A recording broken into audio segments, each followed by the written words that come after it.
que uma noite nós estávamos vendo televisão, eu falei, bem, por que você não vende algum quadro? Ele falou, eu vou vender, depois fico sem. Então ele adorava tudo isso.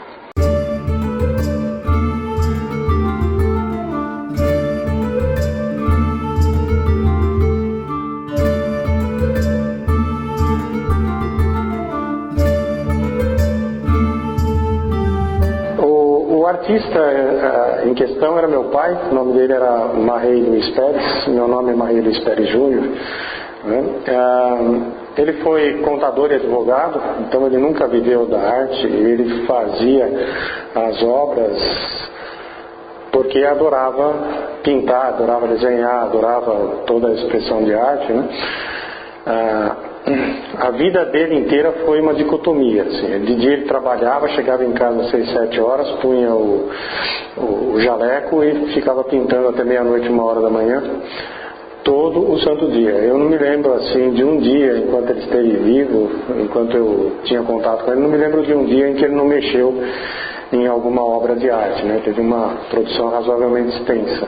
Toda a pintura dele eu participei, porque ele fazia muita pintura em casa, sabe? E também na Associação Paulista de Belas Artes, que ele sempre frequentou desde mocinho. Foi presidente lá na associação por 15 anos. O que ele mais fazia era pintura, mas ele adorava também escultura. Quando ele faleceu, eu estava começando a fazer estilogravura, ou seja, ele dominava algumas técnicas, como ele era muito bom desenhista, um desenhista muito rápido, né? Ele tinha facilidade nessa construção e nessa retratação toda, né? Então, basicamente é isso, ele era um artista de coração, não de profissão.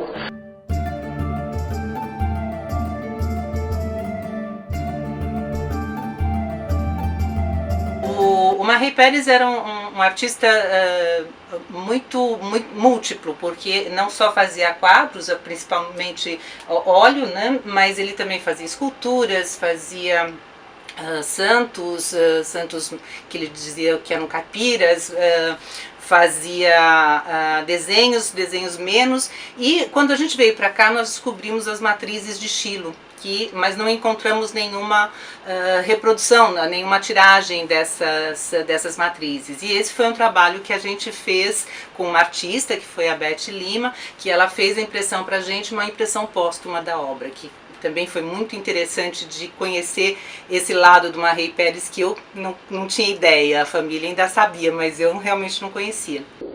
Estilogravura foi uma coisa interessante, porque ele começou a fazer muito tardiamente e ele já estava meio doente, né? Ele estava montando aí uma série, ele fez umas 20 chapas e algumas provas de autor, algumas impressões para ver como é que ficava, uma ou duas ele imprimiu para botar no salão que teve. E daí ele faleceu. Mais de 20 anos que ele faleceu. 93. 93. Mais de 20.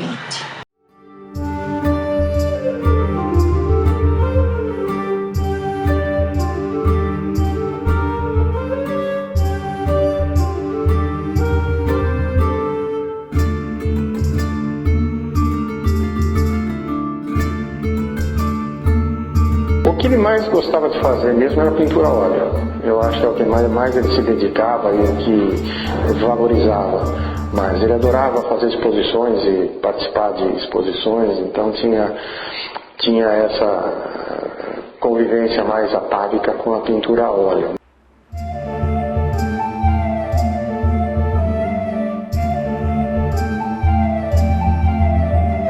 Sempre tinha um quarto que ele reservava e deixava cavalete, as tintas, etc. e tal, né? Então tudo montadinho e fazia os quadros. Geralmente ele fazia mais de um quadro ao mesmo tempo. Porque ele só não pintava quadro, pintava os pratos, fazia santinha.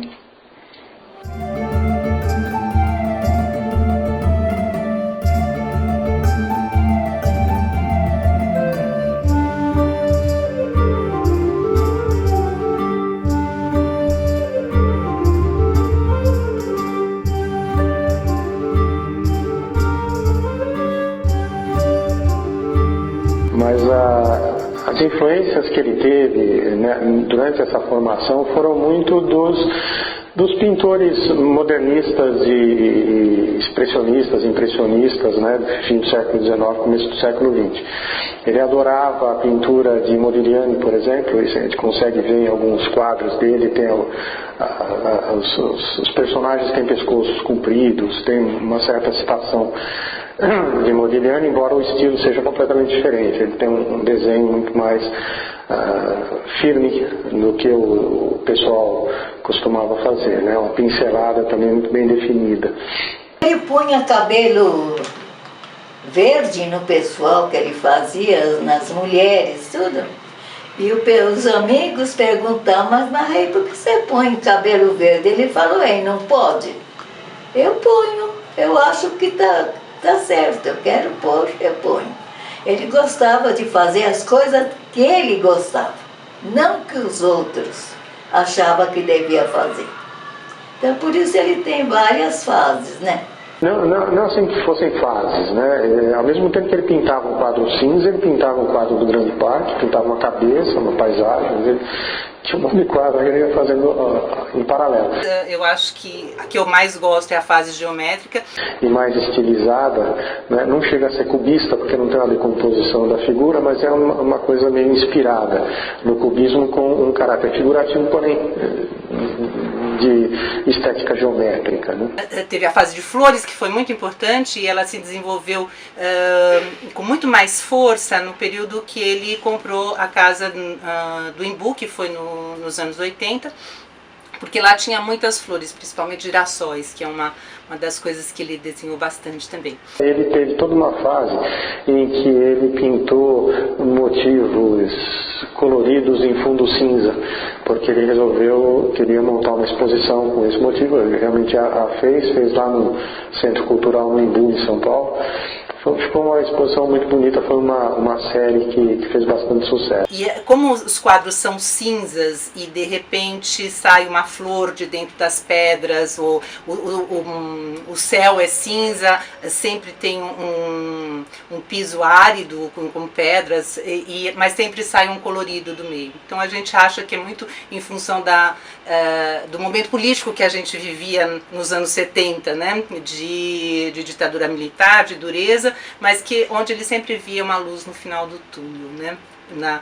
No colorido. Outra série que ele montou para uma exposição foram as pinturas inspiradas no Parque do Trianon e no Parque da Aclimação, que ele chamou de O Grande Parque, né? Que tem uma série de pequenas cenas assim de bancos e árvores e canteiros, passeios em parques urbanos. Ele pintava principalmente paisagens e pintava pessoas. As pessoas, algumas poucas eram, por exemplo, minha prima, minha mãe, né, um retrato mais ou menos que ele fazia inspirado em mim ou na minha irmã. Ele já pintou a senhora? Ah, já. Tem um ali.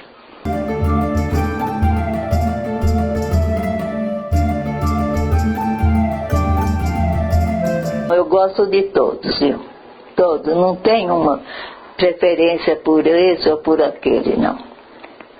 Eu sempre gostei muito dos trabalhos dele.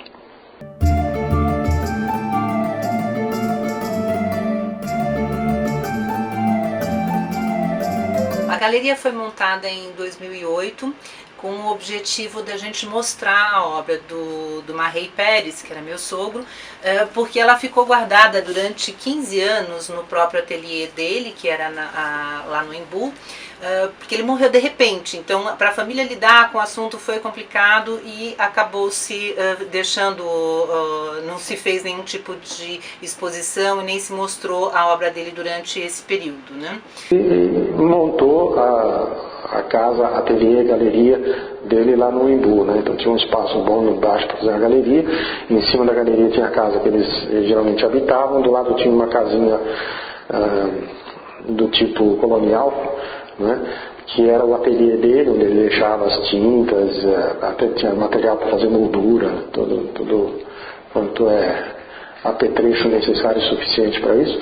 Aí quando ele faleceu, eu já não tinha condição de ficar lá toda hora, que ele ia, né, quando era vivo. Mas aí eu pedi para o meu filho que alugasse uma casa para a gente trazer as coisas do Embu para cá. Já estou com 91 anos, eu não tenho condições de ficar lá cuidando das coisas, não teria mesmo. Aí nós fizemos isso, abrimos a galeria e está até hoje. A gente começou como galeria e antiquário, porque além de artista, seu Marrei também colecionava muitas coisas, né? Ele colecionava prata, porcelana, cristais, uma série de coisas, e aí a gente ficou com um acervo imenso de objetos também, que a gente começou então a vender, e daí com o tempo fomos amadurecendo as ideias e ficando só como galeria. E com isso a gente também abriu espaço para outros artistas, né? E a senhora acha que ele gostaria de ter visto toda essa galeria tão bonita? Gostaria muito, viu? Infelizmente, ele não conseguiu nada disso. E quem toma conta é o meu filho, a minha nora, que aliás é deles, né? Tudo que eu tenho é deles.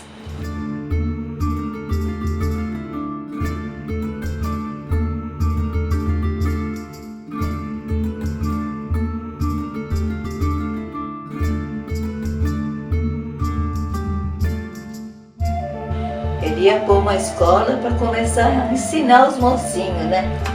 Tanto que ele tinha ideia de meia dúzia dos meninos, ele não ia cobrar. Mas infelizmente não conseguiu, isso ele não conseguiu fazer.